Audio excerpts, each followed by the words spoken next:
Zilhiccə ayının ilk 10 günü haqqında Peyğəmbər sallallahu aleyhi və səlləm buyurur, dünyanın ən fəzilətli günləri Zilhiccə ayının ilk 10 günüdür. Allaha ən sevimli olan əməllər, bu da səhih hədisdir, Zilhiccə ayının ilk 10 günündə edilən əməllərdir. Ona görə də bizlər bu 10 günün qədrin qiymətini gözəl şəkildə qoruyub saxlamalıyıq. Yaxşı keçirməliyik. Baxın, Rasul s.ə.v buyurur, Allaha ən sevimli olan əməllər Zilhiccə ayının ilk 10 günündə olan əməllərdir. Səhabə deyir, ya Rasulallah, Allah yolunda cihaddan da mı fəzilətlidir? Rasul s.ə.v deyir ki, Allah yolunda cihaddan da fəzilətlidir.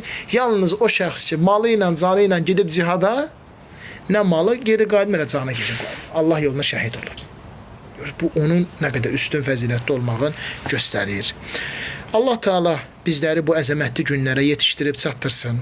Allah Subhanahu Teala bizə 10 gündə bacardığımız qədər orucları tutmağa riayət eləsin.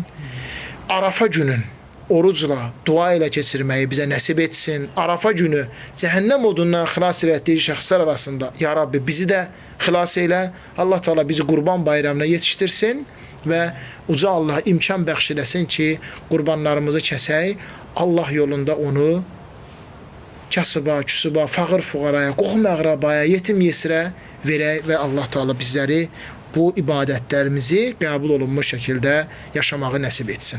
Allah köməyiniz olsun. Bu gözəl məclisi hazırlayan siz dəyərli qardaşlardan Allah razı olsun.